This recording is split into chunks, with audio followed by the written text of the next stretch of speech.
বেচামাৰী জ্ঞানদীপ বিদ্যাপীঠৰ ষষ্ঠ দশতম নৱাগত আদৰণি সভা। নগাঁও জিলাৰ ঢিঙৰ বেচামাৰীস্থিত জ্ঞানদীপ বিদ্যাপীঠৰ ষষ্ঠ দশতম নৱাগত আদৰণি সভাখন আজিৰে পৰা দুদিনীয়া কাৰ্যসূচীৰে আৰম্ভ হয়। কাৰ্যসূচী অনুসৰি পুৱা 8:30 বজাত বিদ্যালয়ৰ পতাকা উত্তোলন, 9 বজাত বৃক্ষৰোপণ, 9:30 বজাত নপুৰণি ছাত্ৰ-ছাত্ৰীৰ চিনাকি পৰ্ব আৰু প্ৰতিভা বিকাশ অনুষ্ঠান অনুষ্ঠিত হয়। 11 বজাত সম্বৰ্ধনা অনুষ্ঠান আৰু 12 বজাত ছাত্ৰ-ছাত্ৰীৰ মাজত লঘু আহাৰ বিতৰণ কৰা হয়। 1 বজাত বিদ্যালয়খনৰ পৰিচালনা সমিতিৰ সভাপতি আব্দুৰ ৰাকিবৰ সভাপতিত্বত মুকলি সভা আৰম্ভ হয়। মুকলি সভাত সোণাই IAS একাডেমীৰ পৰিচালক নুৰুল আমিন উপস্থিত থাকি সকলো ছাত্ৰ-ছাত্ৰীক পৰীক্ষাত সুখ্যাতিৰে উত্তীৰ্ণ হৈ বিদ্যালয়খনৰ লগতে বেচামাৰী অঞ্চললৈ গৌৰৱ কঢ়িয়াই আনিবলৈ আহ্বান জনায়। টুকটুকিৰ পৰা জালালুদ্দিন আহমেদৰ ৰিপৰ্ট, বটদ্ৰৱা লাইভ।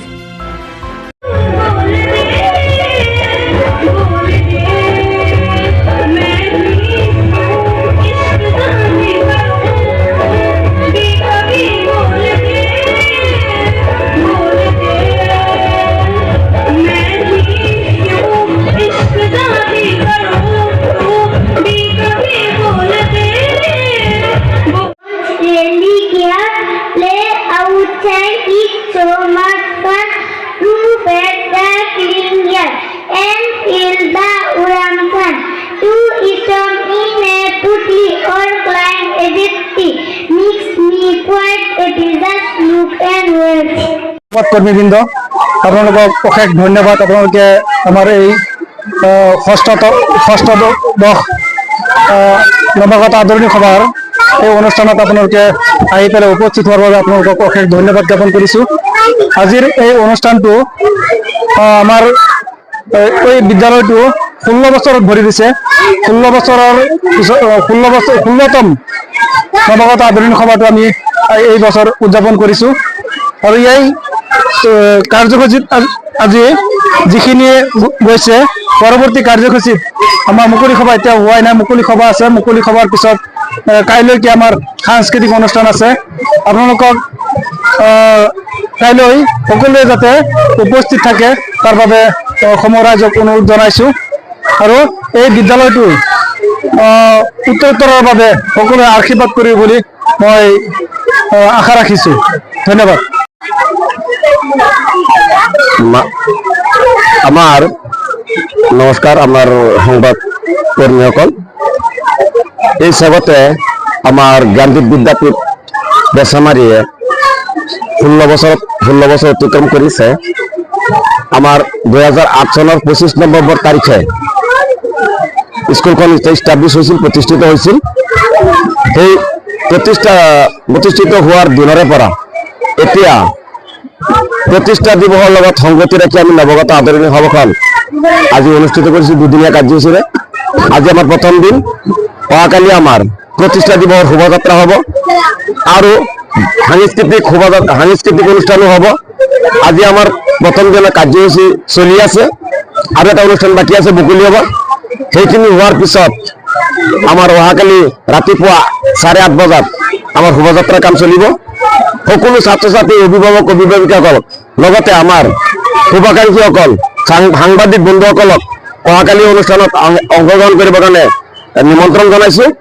আৰু এই স্কুলখনৰ আজি যে অৱস্থা পাইছে, ইয়াত যিসকলে এই স্কুলখন 2021 চনত লকডাউনৰ পিছত ধ্বংস হৈ গৈছিল প্ৰায়, য'ত আমাৰ কমিটিৰ বলিষ্ঠ পদক্ষেপৰ কাৰণে শিক্ষক শিক্ষয়িত্ৰী তথা শুভাকাংক্ষীসকলৰ কাৰণে স্কুলখন আকৌ পুনৰাই ঠন ধৰি উঠিছে। গতিকে সকলোলৈ বিদ্যাপীঠৰ তৰফৰ পৰা মই উদ্যোগী হিচাপে আন্তৰিক অভিনন্দন জ্ঞাপন কৰিছোঁ। আৰু অহাকালি যিটো অনুষ্ঠান হ'ব সকলোৱে সুশৃংখলভাৱে পৰিচালনা কৰিবৰ কাৰণে আৰু কোনো ধৰণৰ বেমাজালি সৃষ্টি নকৰিবৰ কাৰণে আহ্বান জনাইছোঁ, যাতে আমাৰ অনুষ্ঠানটো অন্যান্য অনুষ্ঠানতকৈ অলপ পৃথক হয়। গতিকে এই অনুষ্ঠানটোৰ এটা সুনাম আছে, যাতে কোনেও ইয়াৰ অনুষ্ঠানৰ সুনাম নষ্ট নকৰে। বাকী অনুষ্ঠানবিলাকত দেখিছোঁ দুই এটা বিশৃংখলতাৰ সৃষ্টি হয়, আমাৰ ইয়াত এতিয়ালৈকে হোৱা নাই। তাৰ কাৰণে আমি যিসকলে ইয়াৰ বাবে ইমান কষ্ট কৰিছে তেওঁলোকক ধন্যবাদ জ্ঞাপন কৰিছোঁ। ধন্যবাদ। এটা সুনাম আছে যে আমাৰ প্ৰতি বছৰে ইয়াৰ পৰা যথেষ্ট ষ্টুডেণ্টে যোৱা 2023 চনত প্ৰায় 13টা ষ্টুডেণ্টে স্কুটি পাইছে। এইবাৰো আমাৰ 4জন ষ্টুডেণ্টে স্কুটি পাইছে। ইয়াৰ পিছত এইবাৰ আমাৰ যিটো 2025 চনৰ মেট্ৰিক পৰীক্ষা আৰু হায়াৰ ছেকেণ্ডাৰী পৰীক্ষা হ'ব, তাতো আমি ভাল ফলাফল হোৱাৰ আশা কৰিছোঁ। আমাৰ ইয়াত ষ্টাৰ ডিষ্টিংশ্যন হয়তো এনেকুৱা হ'ব পাৰে, আপোনালোকে আশীৰ্বাদ কৰিলে ষ্টেণ্ড কৰিব পাৰে ষ্টুডেণ্ট আমাৰ ইয়াত আছে।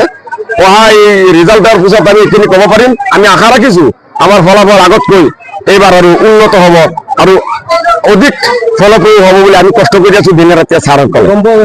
হোষ্টেলৰ ব্যৱস্থাৰ ক্ষেত্ৰত আমি কৈছোঁ যে আমাৰ গাৰ্লছ হোষ্টেলৰ ব্যৱস্থা আমাৰ ইতিমধ্যে হৈ গৈছে আৰু আমাৰ যিসকল অভিভাৱকসকল দূৰ দূৰণিৰ পৰা আমাৰ জ্ঞানদীপ বিদ্যাপীঠত ছোৱালীক, বিশেষকৈ ছোৱালীসকলৰ হোষ্টেল নথকাৰ কাৰণে তেওঁলোকে এডমিশ্যন দিব বিচাৰে, কিন্তু এইবাৰ আমি হোষ্টেলৰ ব্যৱস্থা কৰিছোঁ। 3তলা বিল্ডিং থকা আমাৰ হোষ্টেল হৈছে এইবাৰ 3মহলীয়া বিল্ডিং, য'ত আমাৰ ষ্টুডেণ্টসকলে ছাত্ৰীসকল বিশেষকৈ ছাত্ৰীসকল থাকিব পাৰিব। ল'ৰাসকলৰ কাৰণে পৃথককৈ আমি হোষ্টেলৰ ব্যৱস্থা কৰিছোঁ।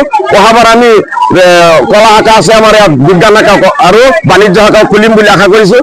তাৰ কাৰণে অহাবাৰ আমাৰ যিখিনি এডমিশ্যন হ'ব বিজ্ঞান, কলা আৰু বাণিজ্য 3টা শাখাতে আমি দিব পাৰিম। ছাত্ৰীসকলৰ কাৰণে পৃথককৈ আমি হোষ্টেলৰ ব্যৱস্থা কৰিছোঁ, যিটো আমাৰ একেবাৰে অন্য ধৰণৰ মানে সুবিধা থকা হোষ্টেল, অত্যাধুনিক হোষ্টেল, কোনো ধৰণৰ মানে অসুবিধা নাই, এভৰি ফেচিলিটি ইয়াত আছে। গতিকে ছাত্ৰীসকলক ভৱিষ্যতে যদি আমাৰ ইয়াত এডমিশ্যন লয় আমি এইখিনি দায়িত্ব সুচাৰুৰূপে পালন কৰিব পাৰিম বুলি আশা কৰিছোঁ। তেওঁলোকে আমাৰ ইয়াত আহিব পাৰে, আমি হোজাই মাৰ্কাজ একাডেমীৰ নিচিনা আমাৰ ইয়াত ইয়াৰ ব্যৱস্থা কৰাৰ কাৰণে আমি চেষ্টা কৰি আছোঁ।